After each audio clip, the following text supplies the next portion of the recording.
So now एक biggest turn around story जिस company के साथ जुड़ी हुई है उसका नाम है सुज़लोन एनर्जी। और हम इस वीडियो में इसके नंबर्स यानी कि क्वार्टरली रिजल्ट्स के ऊपर ही सिर्फ बात करके इस वीडियो को खत्म करना नहीं चाहेंगे। वो बात की बात है, क्वार्टरली रिजल्ट सबको पता है और ध्यान रखिएगा 10 अगस्त को Q1 के रिजल्ट आने वाले हैं। उससे पहले हम इसके ऊपर कुछ बहुत इंपॉर्टेंट बात करने वाले हैं जो कि समझने वाली है क्या वाकई में ये एक टर्न अराउंड स्टोरी है या सिर्फ एक मैनिपुलेशन की एक कहानी चल रही है जो कि मार्केट में क्रिएट करी गई है और सुज़लोन में डिमांड बनाने की कोशिश की जा रही है। क्या वाकई में कुछ चक्का जो साइकिल है वो टर्न अराउंड की ओर घूम रहा है या नहीं है, इसको समझते हैं और जो प्रॉब्लम्स है उसकी सॉल्यूशन क्या है जिसे हमें बिल्कुल भी इग्नोर नहीं करना चाहिए। ये सारी चीजें समझेंगे तो हमें एक बेहतरीन डिसीजन हमारे हाथ में आता हुआ दिखेगा। तो पहली बात तो ये एक पेनी स्टॉक नहीं है। दूसरी बात, इसका काम क्या है? तो पहली बात तो ये एक पेनी स्टॉक है ही नहीं। ₹7.45 के हिसाब से आपको ये पेनी स्टॉक दिखाई दे रहा है, लेकिन एक्चुअली ये एक मिड कैप कंपनी है। इसका मार्केट कैप 7,293 करोड़ है, 7,300 करोड़ मान लेते हैं राउंड फिगर में। 7,300 करोड़ वाली कंपनी है और इसका काम क्या है? अगर आप सोच रहे हैं कि इसका काम Adani power, like Tata power, JSW energy और आर पावर की तरह कि बिजली बनाई और उसे डिस्ट्रीब्यूट करने का काम है, ऐसा कोई काम सुज़लोन एनर्जी की है नहीं। ये बिजली वाली कंपनी है ही नहीं। आप सोच रहे हो कि रिन्यूएबल एनर्जी की कंपनी है, तो ऐसा बिल्कुल भी नहीं है। इनका काम जो है कैपिटल गुड से जुड़ा हुआ है। ये कैपिटल गुड वाली कंपनी है भैया। ये आपने सीमेंस का नाम सुना होगा, सेम टू सेम सुज़लोन है। विस्तार से बताऊं तो आपका जो चक्का है ना, जो विंड टरबाइन एनर्जी वाला जो चक्का है जिससे बिजली प्रोड्यूस होती है, इसके अंदर जो विंड टरबाइन जो यूज होता है, टरबाइन वो बनाने का काम है मेन। यानी कि पूरा जो ढांचा है ना विंड टरबाइन का, पूरा कंपनी बनाती है और जिसे जरूरत होती है उस कंपनी को दे देती है। ये काम है, इक्विपमेंट बनाने वाला काम है इनका। सुज़लोन एनर्जी विंड टरबाइन में सबसे मास्टर हासिल करे हुए है और ये टॉप 10 वर्ल्ड की टॉप 10 कंपनियों में से एक है। उम्मीद है जिन लोगों को समझ में आ रहा था कि ये एक इलेक्ट्रिसिटी वाली कंपनी है, ऐसा बिल्कुल भी नहीं है। ये कैपिटल गुड वाली कंपनी है और ये इक्विपमेंट बनाते हैं। और अगर टर्न अराउंड को सही से समझना है तो आपको इस चार्ट को देखना होगा और ये 3 साल का चार्ट है। पी रेशियो तो मेंशन है नहीं, पी रेशियो से हमें लेना देना नहीं है। हम ईपीएस देखेंगे, ये ईपीएस के कैंडल्स हैं और सितंबर 2019 से लगातार अभी तक के कैंडल है। और आपकी एक और कैंडल बनने वाली है 11 अगस्त को। 10 अगस्त को रिजल्ट आएगा तो 11 अगस्त को यहाँ पर जो है अपडेट हो जाएगा। देखते हैं अब आपको ये क्या दिख रहा है। ये जो डाउन साइड आपको दिख रही है ये माइनस में है, माइनस का ईपीएस है। कंपनी लगातार लॉसेस में थी। सितंबर 2020 के बाद इस कंपनी में टर्न अराउंड हो गया। इसके रिजल्ट्स जो हैं वो इतने बेहतरीन आना स्टार्ट हुए कि ईपीएस माइनस से प्लस की ओर है और अब इस कगार पर है कि यहां पर कभी भी ये प्रॉफिटेबिलिटी में आ सकती है। तो ये है टर्न अराउंड स्टोरी जो कि सुज़लोन के साथ बनी हुई है और इसको जो है इंपॉर्टेंस एक और चीज देती है, एक और बहुत ज्यादा जान डाल देती है। अगर आप इसका शेयर होल्डिंग पैटर्न देखेंगे तो शेयर होल्डिंग पैटर्न में अगर आपको कोई जान फूकने वाला इसमें कोई दिखता है तो वो है आपका FIIs।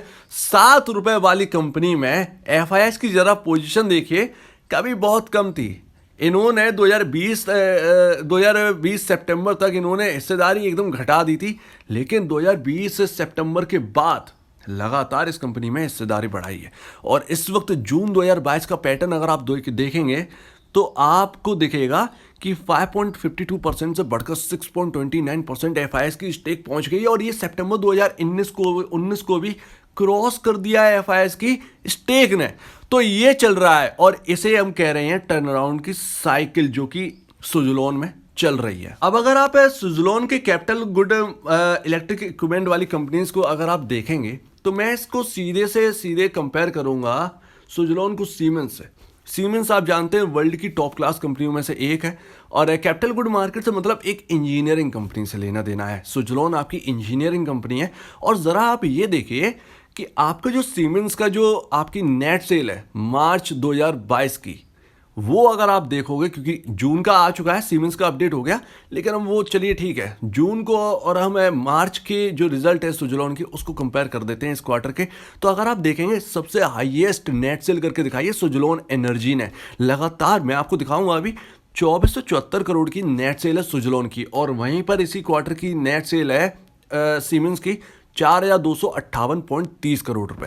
तो आपको देखेगा कि ज़्यादा से ज़्यादा इस कंपनी की जिस तरीके से हालत ख़राब है सुजलॉन की, उस हिसाब से तो नेट सेल होनी नहीं चाहिए, लेकिन सीधा सीधा टक्कर दे रही है सुजलॉन जो है वो सीमेंस को एकदम बराबरी करने की कगार पर है, और लगातार इनकी जो नेट सेल है वो लगातार बढ़ती जा रही है। ज़रा आप देखिए क्वार्टरली रिजल्ट्स में आपको दिख जाएगा ये कंपनी एक्चुअली लॉसेस में आती क्यों है, मैं आपको बताता हूँ। क्योंकि यहाँ पर जो नेट सेल तो आपको ना, ये आपका जून 2020 के बाद लगातार ऐसा कोई क्वार्टर नहीं गया जिसमें इनकी नेट सेल बढ़ी ना हो।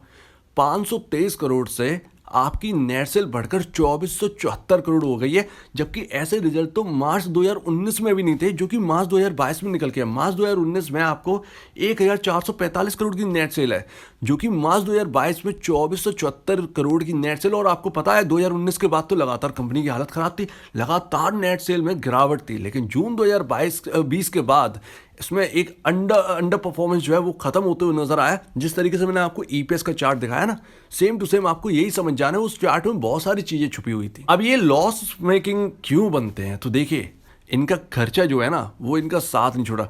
मैनेजमेंट को अदानी पावर से कुछ सीखना चाहिए।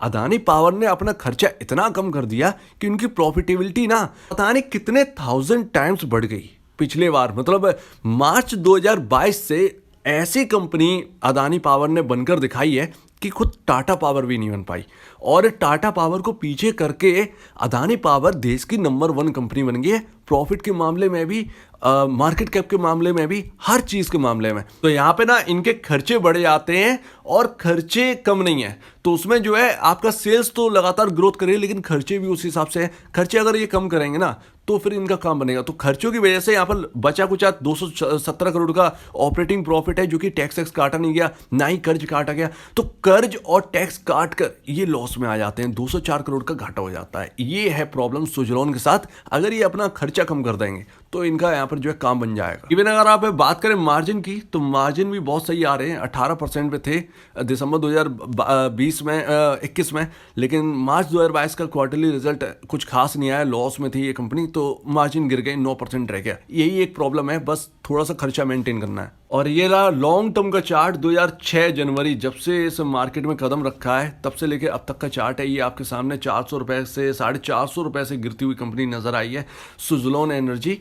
और यहाँ पे ना आपको यहाँ पर कोई अगर कहे कि 400 रुपये चला जाएगा, 1000 रुपये चला जाएगा, वो झूठा इंसान है। क्योंकि यहाँ पर ना इनके नंबर ऑफ शेयर्स मार्केट में 1000 crore number of shares available है। लेकिन एक अच्छी बात यह है कि वोडाफोन आइडिया और यस बैंक से बहुत सही कंपनी है, 1000 करोड़ का ही नंबर ऑफ शेयर्स मार्केट में अवेलेबल है। अगर आप जोमेटो से कंपेयर करेंगे तो आपको 200 करोड़ का अंतर नजर आएगा सुजलॉन एनर्जी और जोमेटो में। नंबर ऑफ शेयर्स में जोमेटो 800 करोड़ पर बैठी है, मार्केट के अंदर 800 करोड़ अवेलेबल है नंबर ऑफ शेयर्स।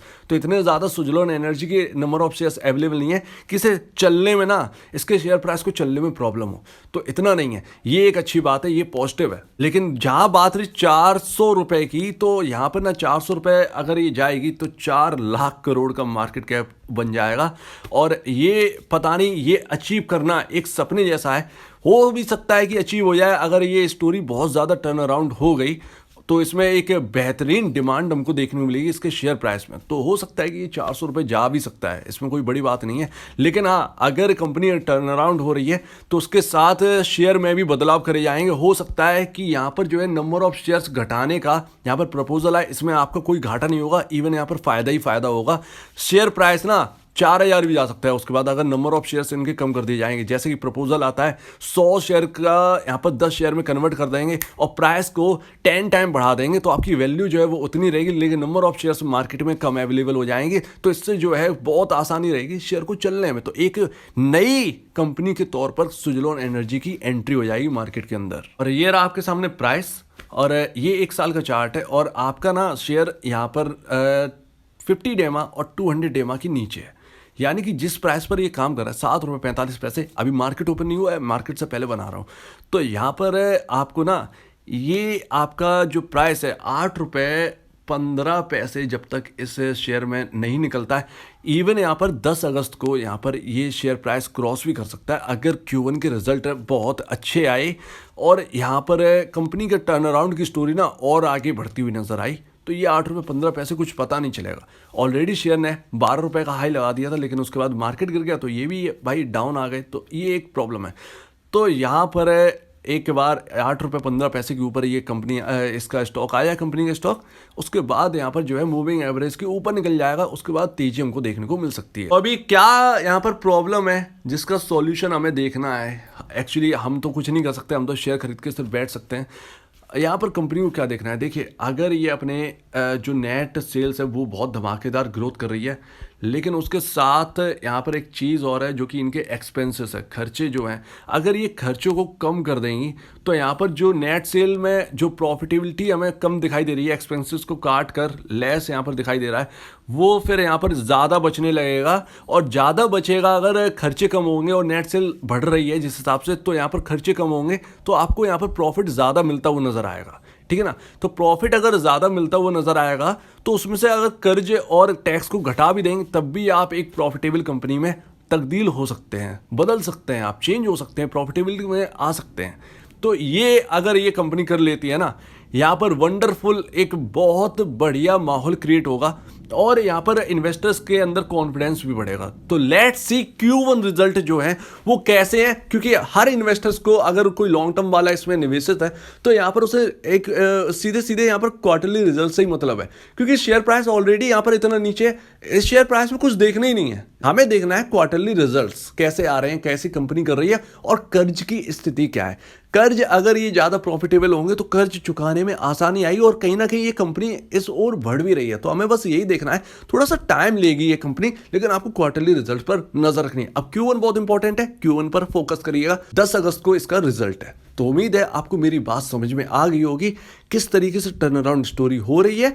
और ये मैनिपुलेशन नहीं है, ये नंबर्स आपके इसमें दिख रहे हैं। अगर फाइनेंशियल रिजल्ट्स में ऐसी चीज़ें आ रही हैं और शेयर होल्डिंग पैटर्न इस तरीके से बन रहा है तो एक मैनिपुलेट नहीं किया जा रहा है, ये कहीं ना कहीं ये इनके साथ हो रहा है। ये बढ़िया और बढ़ रहे हैं और कंपनी इसके ऊपर काम कर रही है।